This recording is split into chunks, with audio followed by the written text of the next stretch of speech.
Man your stations! Arm the cannons! You bunch of scurvy rapscallions!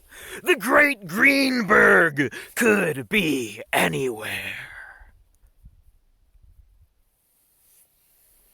We scoured through the high seas of a storm, chasing this foul green beast.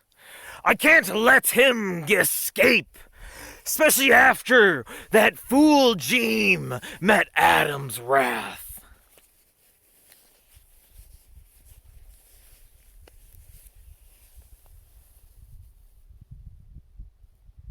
Again, 7 p.m. Eastern tonight on The Crucible, debating a guy named Jeem, little Arab Christian apologist that did a terrible video trying to debunk me. I wanted to do it today, but we're already over 2 hours. It's a 30-minute video, and I'll have to watch and do commentary on the whole thing. It's so bad. I'm going to give you a glimpse of how awful my detractors are, how my critics are, and how they can't even muster one good response to any of my actual arguments. It'll be eye-opening. It's going to be a massacre tonight, I think, my prediction. And I'm unleashing hell on this fool for his ignorant video and bold claims he was making. So I hope you guys tune in, and it's going to be a big one. It's going to be a chat full of Orthodox Christians that despise me, so I hope you guys show up. And they'll probably just block you all. That's normally what they do, I think. And oh boy, was it quite the massacre of the Ortho Bros. And boy, do they despise the great Greenberg. I saw it with my very own eyes. They wanted nothing more than Adam Green's blood. But where did Jeem go wrong in his debate with Adam? Starting here with the first remark in his opening statement, which Adam pinned him on and really proved that he was wrong on this stance. Another problem I have is that Adam and other people like him tend to conflate Old Testament Judaism with a specific ethnicity. He mentioned Edom, which I'll get to once we actually begin the debate. But one issue with saying the entirety of the Torah and the rest of the Pentateuch is all the Torah and the rest of the Old Testament is all Jewish is kind of wrong, because from Adam all the way to Abraham, there are no Jews. Now, I might say, okay, Abraham begat the first Jew, but there wasn't really a Jewish identity. The etymology of that word comes from Judea. So not until the time of David do we actually have a proper Jewish or Hebrew identity. The Hebrew people, of course, existed during the time of Exodus, but their identity wouldn't become fully Jewish until that time period. So this is the first position that Jeem held that really screwed him over in the debate, and Adam really hit him in the head with it. And that was Old Testament Hebrews weren't tied to a specific ethnicity, and there wasn't a coherent Hebrew identity until the kingdom of Judea was established. And he makes this argument by saying, hey, Moses, he had some sort of father-in-law that was like some kind of Muslim of some kind. Nice argument. But what does Jacob have to say about this? Genesis 49. Then Jacob called together all his sons and said, gather around me, and I will tell you what is going to happen to you in the days to come. Come and listen, O sons of Jacob. Listen to Israel, your father. And then Jacob goes on to bless all of his kids and predicts some things for them, both pleasures and burdens. He does it for Reuben, Simeon, Judah, Zebulun, Issachar, Dan, Gad, Asher, Naphtali, Joseph. Benjamin is a wolf that prowls. He devours his enemies in the morning, and in the evening he divides the plunder. These are the 12 tribes of Israel, and these are the blessings with which Jacob blessed his 12 sons. Each received a blessing that was appropriate to him. So, according to Jewish Hebrew Christian legend. These were the foundational pillars for creating the 12 tribes in Israel and establishing and creating the kingdom. However, what did the people during the time who were recording these things also have to say about that? Well, what did they log about that? In 1 Chronicles, author Ezra, date written 430 BC, recording the events that occurred from 1000 to 960 BC. Understanding your family's history is important. Knowing where your ancestors came from and what they accomplished provides a sense of identity, heritage, and destiny. These are some of the reasons the writer of Chronicles penned this extensive account of Israel's family history. Purpose: to unify God's people, to trace the roots of King David and of the 12 tribes, and to teach that genuine worship ought to be the center of individual and national life. Based. Chapter 2. The descendants of Israel. The sons of Israel were Reuben, Simeon, Levi. I guess I forgot about Levi. Judah, Issachar, Zebulun, Dan, Joseph, Benjamin, Naphtali, Gad, and Asher.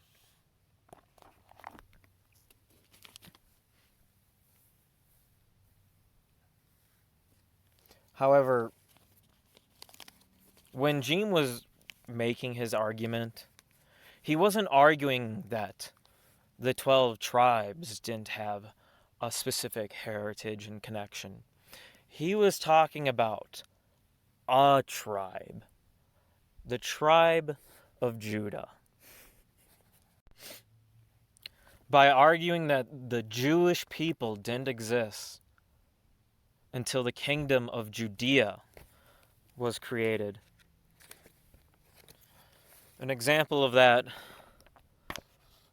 being the case is 1 Chronicles chapter 5. It was the descendants of Judah that became the most powerful tribe and provided the ruler for the nation, but the birthright belonged to Joseph. So Jeem's basing his argument off of, hey, these people weren't successful in creating their kingdom and all together and doing their things until much later on. So those people who are what he's complaining about didn't exist until much later in the Bible story. Holy Bible would probably be better.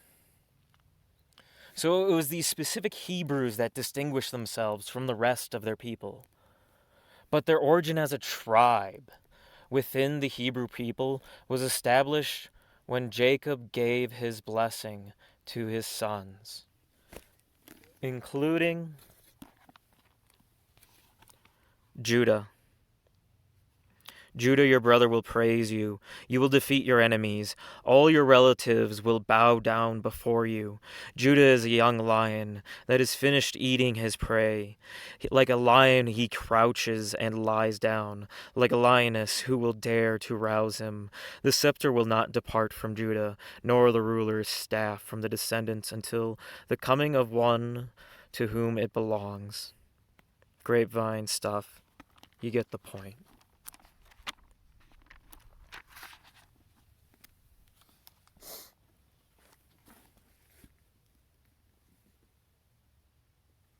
So there was clearly an ethnic component to the beginning of this story.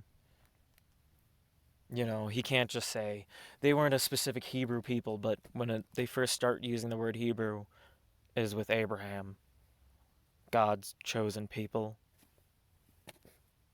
So of course there's an ethnic component, and there has to be during those times.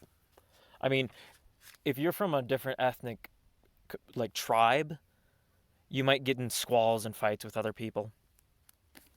We have some other components we can talk about that we're not really going to read or get into, and I probably should mark it with a highlighter, but we're just going with it. Starting at 10 here. As you approach a town, attack first, blah, blah, blah. Plunder, take the women and children. Keep yourselves all the women and children. Do all these things, but you must destroy the Canaanites, Perizzites, Hivites, Jebusites. So, there's policy that was implemented by Moses for handling other ethnic groups around the area. They had to kill them, because if they didn't kill them, those people would kill them instead. But more importantly, Jeem, our little Arab boy, is Bergen Spurgen. And he continues to Bergen Spurg and to give silly arguments that Adam doesn't agree with. The Jews racially have absolutely no specialty in the world whatsoever at this day. They haven't for over 2,000 years. I don't believe in this idea of two covenants, so that's a heresy where you have the Jews who have their method, which is keeping the Torah, the Sinai contract. And then for the Gentiles, they want us all to do the Noahide laws or be Shabbos goy, but that's not a biblical concept. Can't control It's actually himself. blasphemy for any person living or who acknowledges the one God to blaspheme the Sabbath in the Old Testament. And the foreigner was expected to convert and do the entire law of Moses, not only a portion of it. That includes in the book of Acts, which of course we'll probably get to. The point being, this idea that there's two different religions and the Jews still have some kind of relevancy in their religion is completely false. It's rejected by the Orthodox Church, rejected by the Catholic Church, and I think that when rabbis are saying stuff such as, we created Christianity to do a Torah victory over Europe, I think that's what there's 2,000 years of cope, because they didn't think that in the first century. And originally the Pharisees were thinking they were going to conquer. When your opponent's shaking his head, that's not a good sign. So that's my opinion on that, and I believe I only have 10 seconds left, so I'll just stop right now. Yeah, just stop right now, because you're digging yourself into quite the hole. It's also bad that when during the time of Christ, Emperor Tiberius, the man who's the Augustus of the Roman Empire at the time, actually expelled all of the Jews, Egyptians, and astrologers from Rome. This is Satinius and the 12 Caesars. Starting right there at XXVI 36. He suppressed all foreign religions and the Egyptians and Jewish rites, obliging those who practiced that kind of superstition to burn their vestments and all their sacred utensils. He distributed the Jewish youth under the pretense of military service among the provinces noted for an unhealthy climate, and dismissed from the city all the rest of that nation, expelling them all from Rome, as well as those who were proselytes, converts essentially, to that religion, under pain of slavery for life, unless they complied. He also expelled the astrologers. Based of him.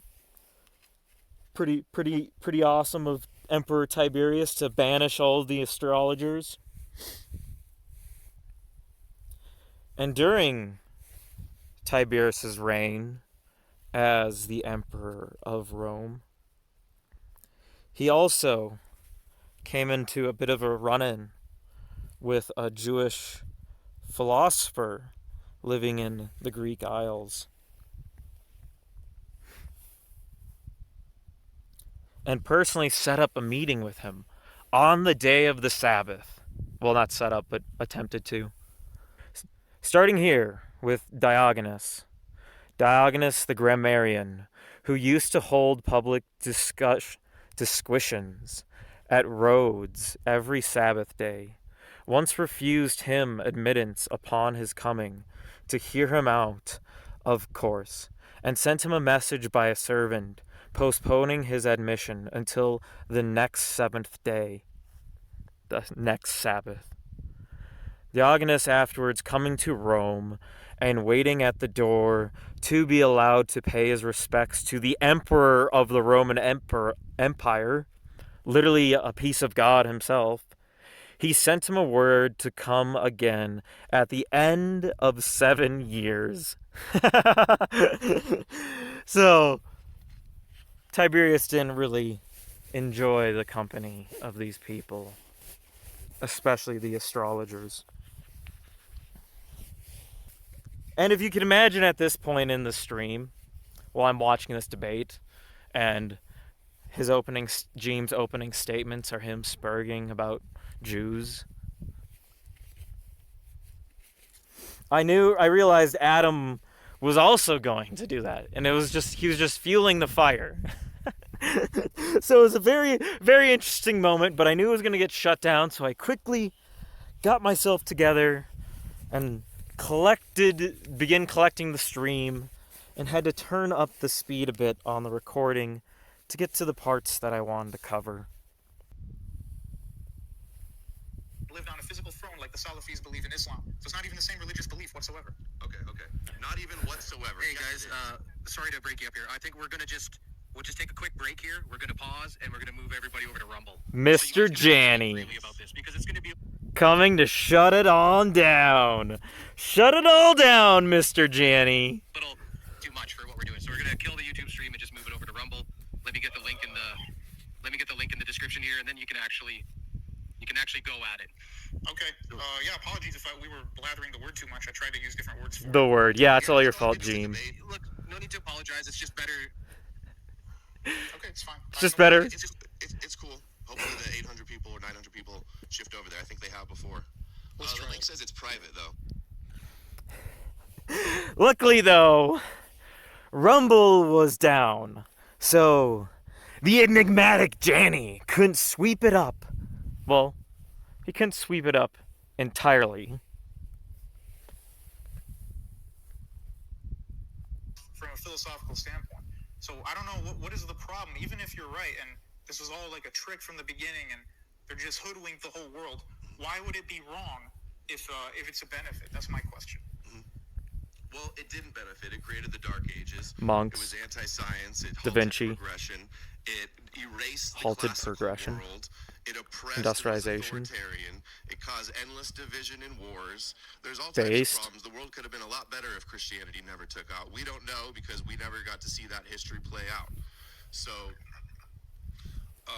it's also led to these end times prophecies in our politicians today. All the top Republicans in America, Pence, Trump, Pompeo, Nikki Haley, Ted Cruz, are all best friends with John Hagee, and they're all Christian Zionists. That's what Christianity led us to. Okay. Can I respond to that really quick? Yeah, go ahead. All right. Dude, I completely say that all these guys, like Pompeo and these evangelicals, are total kuffar. Like, they don't Kuffar. represent proper Christianity, so I don't care. What the hell is that? No. It continued on, and he continued to make a fool of himself.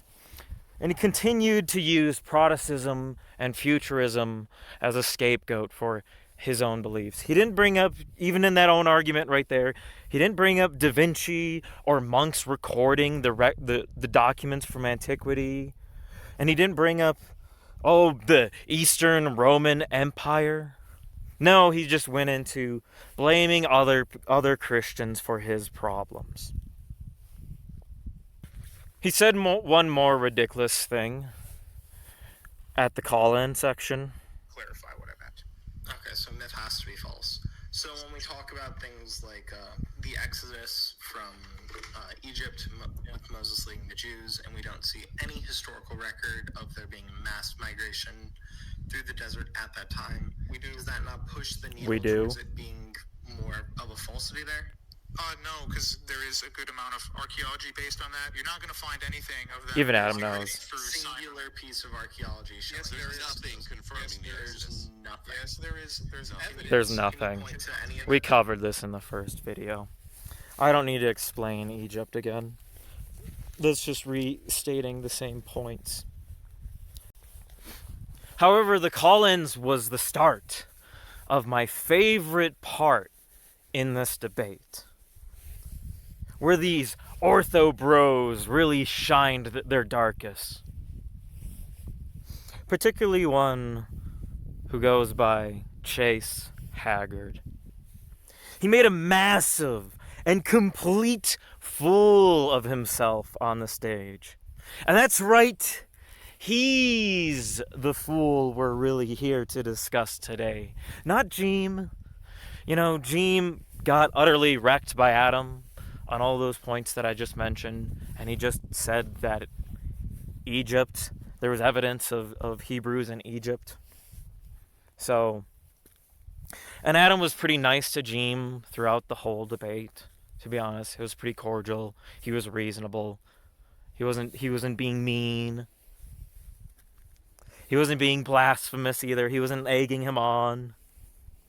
No, Jeem met Adam's wrath when he witnessed Adam crushing Chase Haggard with his own words. Hey, Jeem, I'm a big fan, man. Good job. I got one question for you. It's kind of a hard question. What was it like debating against a straw man position of evangelicalism that you don't even hold? Yeah, I mean, that's definitely... Right off the back, just being a condescending dick. Even Adam, just look at that. He's like mad. He's like, dude, I don't even know who the fuck you are, and you're just behaving like this, and you're just treating me like this. You didn't even pay attention to the debate, and he didn't.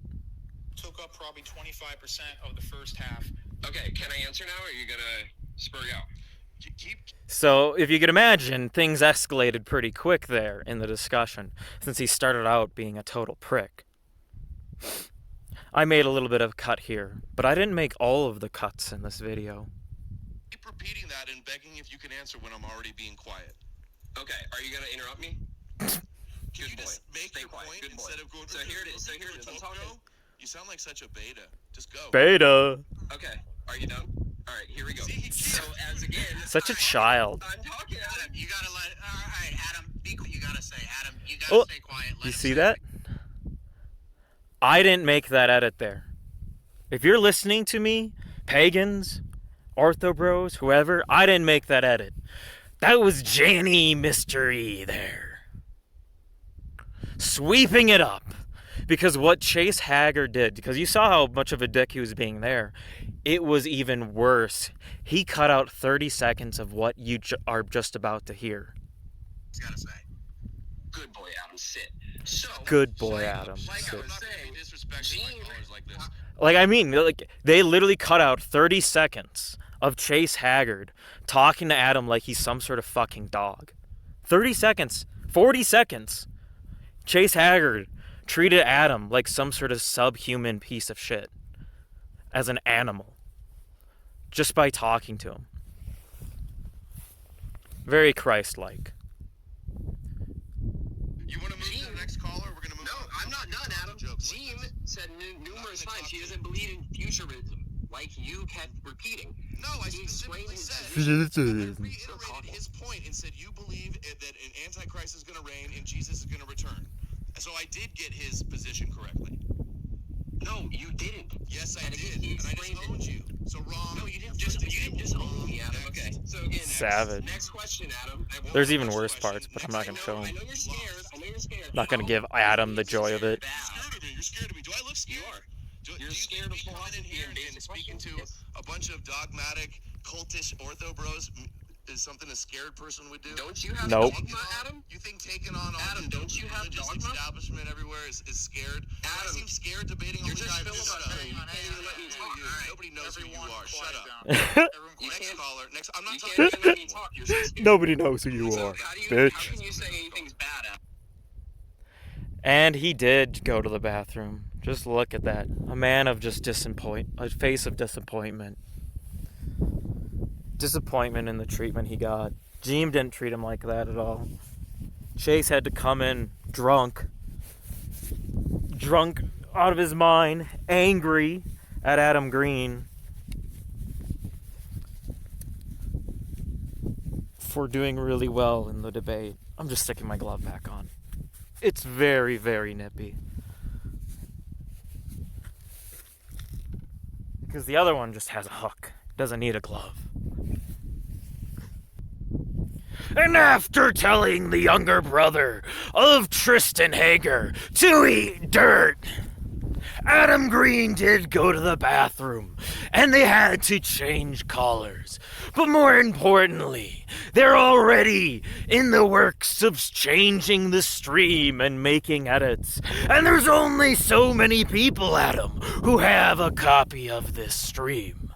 Me and Andrew Wilson. And they're already making edits. I'm pointing them out. Do you really think you're gonna get the whole stream, Adam? Do you really think you're gonna have access to all the details? You think he's not gonna take snippets here and there out that make their side not look as bad?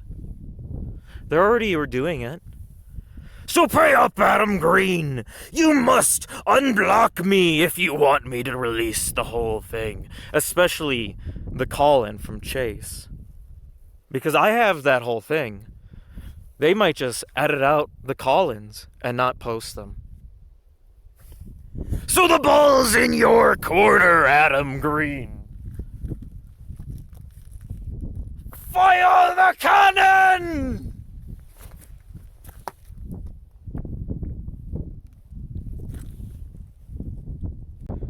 What are you scallywags doing? Get off your dung buys and lay aloft. Let loose all sail. Sheet home the lower topsails and hoist up the topsails. God has graced us with strong winds to go after this foul-tongued beast. Or could it be a curse? Starboard the fore braces, port the main and mizzen braces, brace up fore and aft. In all my life on the high seas, I've never seen a gust like this before. Weigh anchor and starboard the rudder already, you drunken sailors, or are you trying to get us shipwrecked? Is it really all that bad to be held back, or is it a blessing? Hoist the outer jib, and you landlubbers who are watching are really going to enjoy this. Haul out the spanker, brace round forward, and set the courses.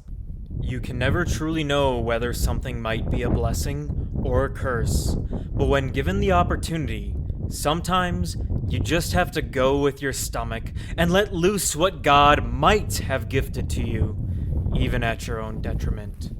But are you sure you want to do this? Urgh, of course I am. How could I not share with others that which was given to me? So take a good look there, mateys, at Harney Island. Ah, ha, ha, ha, ha. Because you don't get miracles like this every day, and just like anything else, only time will tell whether it was a blessing or a curse. So hit the like button and subscribe if you despise the current ruling establishment, because it only forces them to do more work. And enjoy the view one last time.